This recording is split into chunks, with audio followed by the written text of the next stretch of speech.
आज जिस कहानी को हम आपको बताने जा रहे हैं वह बेहद दर्दनाक है, रूह कपा देने वाली है, जिंदगी की सच्चाई से रूबरू कराने वाली है। यह कहानी है सहारनपुर के रहने वाले सौरव बब्बर की और उनकी पत्नी मोना की। सौरव का सहारनपुर के सर्राफा बाजार में एक ज्वेलरी शॉप है जिसका नाम है श्री सानी ज्वेलर्स।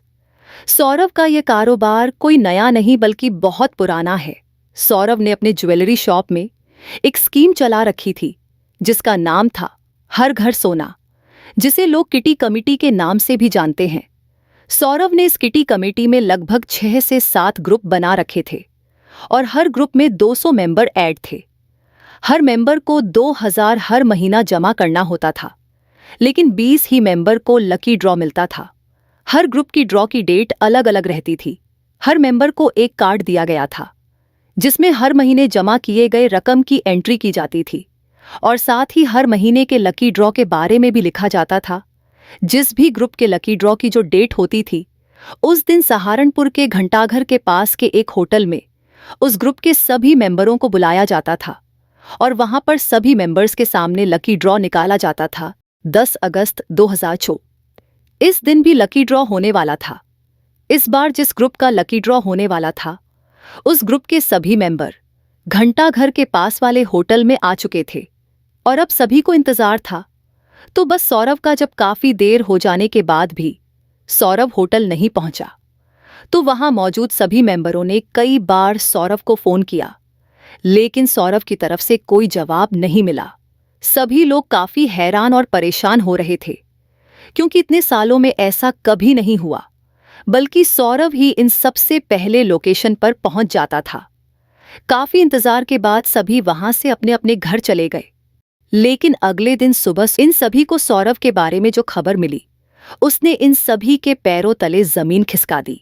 अगले दिन इन्हें पता चला कि सौरव ने अपनी पत्नी के साथ अपनी जिंदगी खत्म कर ली है।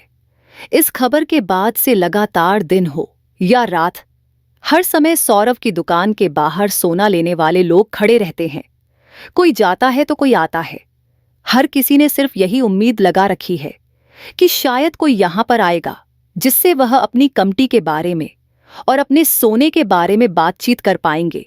लेकिन सौरभ की दुकान और मकान पर ताला लगा हुआ है, जिसे देखकर हर कोई मायूस ही लौट रहा है। सभी आने जाने वालों के हाथ में सिर्फ एक कार्ड है जिस पर लिखा है श्री साई ज्वेलर्स, हर घर सोना स्कीम। चलिए अब आपको बताते हैं कि आखिर सौरव ने अपनी जिंदगी क्यों खत्म की। सौरव ने अपनी जिंदगी के साथ ऐसा क्यों किया? आखिर ऐसा क्या हुआ कि सौरव ने अपनी जिंदगी से हार मान ली? आपको बता दें कि जिंदगी खत्म करने से पहले सौरव ने एक लेटर लिखा था जिसमें उसने साफ साफ लिखा है कि वह कर्जदार होने की वजह से बेहद परेशान था। सौरव को अपनी गोल्ड कमेटी के लगभग 100 लोगों को सोना देना था और इसलिए उसने सहारनपुर के ही एक कारोबारी से 7 करोड़ रुपए का सोना बुक भी किया था। लेकिन लकी ड्रॉ के कुछ दिन पहले ही कारोबारी का बेटा 7 करोड़ रुपए लेकर दुबई चला गया। सौरभ ने कारोबारी से रकम वापस लेने की काफी कोशिश की, लेकिन वह नाकाम रहा। सौरभ के ऊपर पहले से ही 3 करोड़ की लोन की रकम थी। इधर कर्जदार का दबाव भी उसके ऊपर बढ़ने लगा था।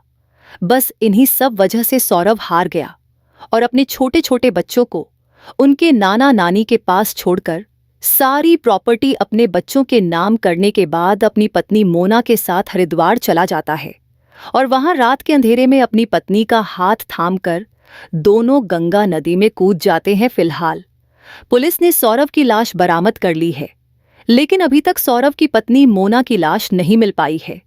खैर, पुलिस इस केस की तफ्तीश में लगी हुई है। आपको बता दें कि सौरभ के बारे में आस पड़ोस के लोगों ने बताया कि सौरभ काफी अच्छा इंसान था। सौरभ गरीब लड़कियों की शादी करानी हो, बेसहारा और अनाथ बच्चों की पढ़ाई लिखाई का इंतजाम करना हो, या फिर बूढ़े और बीमारों के लिए मुफ्त में दवाई की व्यवस्था करानी हो, सौरभ इन सभी कामों में हमेशा आगे रहता था। लेकिन वह कर्ज के बोझ तले इतना दब गया था कि उसने खुद की जिंदगी बर्बाद कर दी।